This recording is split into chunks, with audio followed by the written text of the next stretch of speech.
Testing, testing. All right, y'all, listen up. It's that time of the year again, the last day of school. Comment if you're still in school or enjoying summer vacation right now. Because the last day of school was never just a day, it was an event. A chaotic, sweaty, yearbook and Sharpie-filled tradition. And it always made me emotional for 5 minutes. But the second summer started, I immediately forgot about everyone. There were so many problems with the last day of school. Why? Because there was never structure. I remember in middle school, one class, we had a pizza party. No work, watching movies, it was pretty awesome. But then 1 hour later, when we go into our next class, the teacher's handing us papers trying to cram in one more assignment. I'm gonna lose my mind with this one. One topic at a time. So grab a snack and let's begin. Let's start off with the classic, yearbooks. The prized possession of every kid who did not want to forget about the school year. Or at least wanted proof that somebody liked them. Cause the second you got that thing, you were a salesman. Hey, can you sign my yearbook? Please? Say something nice. Oh, I would fill up my yearbooks and get fun phrases from friends saying things like, stay cool. But then there was always that one kid who wrote a whole novel in your yearbook. Like, bro, we only had one class and talked for 15 minutes that year. Oh, but they would go crazy expressing themselves in their writing. Thank you for always being there for me. Stay safe this summer. I know you're going to do amazing things. Your brother, Andrew. That's also the moment when I learned homie's name. But the yearbook wasn't enough for some kids. Oh no, you had to take it a step further. My classmates would bring white t-shirts to sign on the last day of school. Oh, if you know, you know. We would walk around with markers signing shirts, yearbooks, foreheads. My arm would hurt at the end of the day from all the writing. And it would be so hard writing your name on the shirt because the marker would get trapped in the cloth, causing you to write chicken scratch. Jorgen?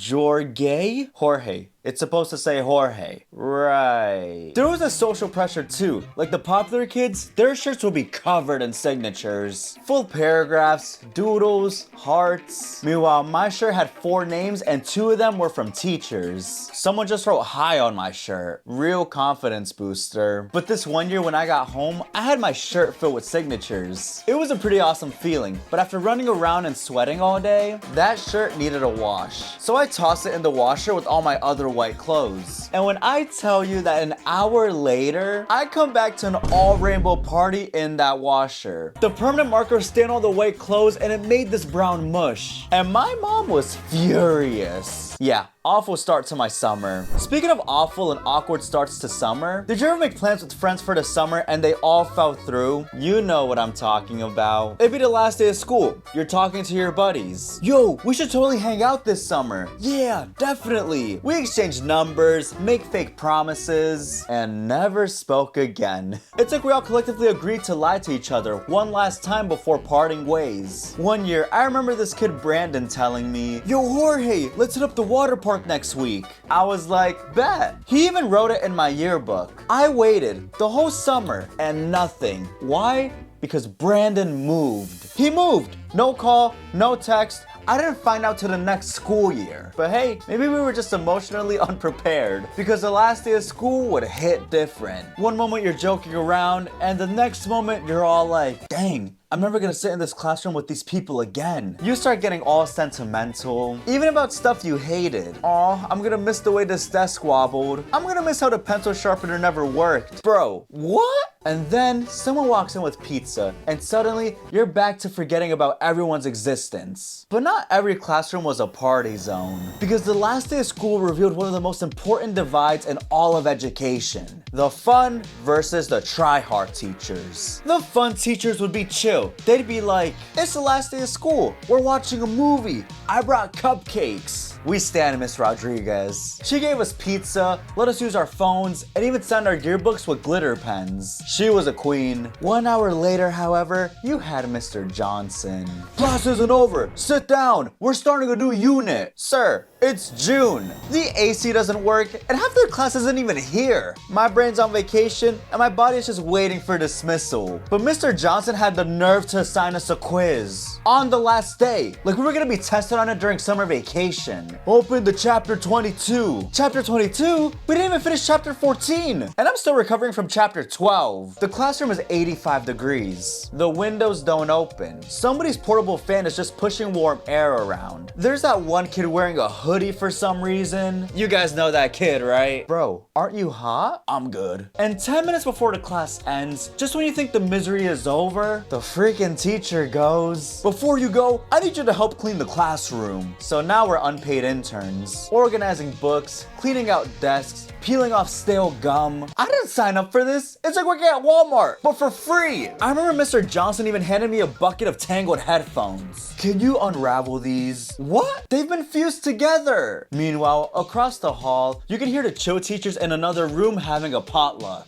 Music playing, signing shirts. Someone even brought homemade empanadas. And it's torture smelling that, because I'm over here still detangling the first set of headphones. And let's not forget the mystery of missing classmates. Is it just me, or does the last day of school have the worst attendance of all school days? Where's Josue? He went to Guatemala with his family. When? 2 weeks ago. Teachers too. Hey, where's Miss Thompson? Oh, she posted a story from Aruba. Excuse me? There's still 3 days left. And you follow our teacher on IG? Nah, I just saw it on the principal's phone. Way too many questions I did not have the energy to ask. And kids will walk so slow in the hallway. Even the goody-goodies will walk around all backpackless, acting all edgy and whatnot. Hey, I'm taking the long way to class.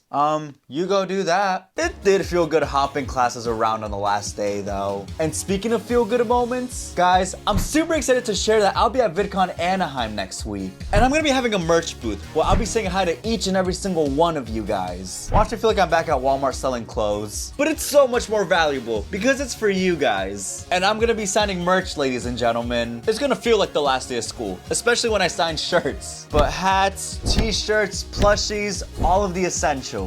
And if you can't wait till VidCon or you can't attend, no worries, because the merch is online as well at horchatasoto.com. So go check it out before it disappears like your favorite teacher on summer break. And I'm super excited to see you guys next week. But anyways, back to the story time. The last day will be emotional like I mentioned earlier. There was always someone crying. Sometimes it'd be a classmate. Other times it would be me. Look, I'm not ashamed, okay? I cried once during a slideshow. They had that Sarah McLachlan music playing. And they were showing off our first grade pictures compared to our current pictures. Yeah, that'll mess you up. And some teachers got way too sentimental. Each of you made this year so special. And then they start crying too. The teacher's mad fake though, acting like she'll miss me when all I remember is her telling me to be quiet in class. But once we have our emotional moments, the final bell rings. People run out like it's the purge. Papers flying in the air, someone throws a binder down the stairs. You'd think we haven't seen the outdoors for months. I remember seeing someone run so fast, their shoe came off in the middle of the hallway. The janitors definitely hated this day. Mountains of paper, pencil confetti, and abandoned binders everywhere. Some kids took it to another level and brought speakers. It was like a mini festival outside. It was chaos. I even got hit in the face with a random backpack. But somewhere in the middle of it all, I would stop and realize, dang, that's it. Another grade done. My yearbook had like 46 signatures, and people are sweating in their white signed shirts. And Brandon, still missing. So here's to the last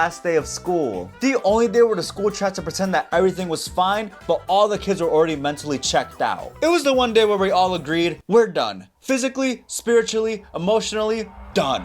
Clink! Clink, clink, clink! Yes, sir. Thank you guys so much for watching. Let me know in the comments, what's one thing that you remember from a last day of school? Also, again, I'll be at VidCon next week selling merch. And you can get your merch also online at horchatasoto.com. And as a reminder for the end of this school year, you made it. Enjoy the summer, guys. And if you wrote never change in my yearbook, joke's on you, I definitely did. Bye!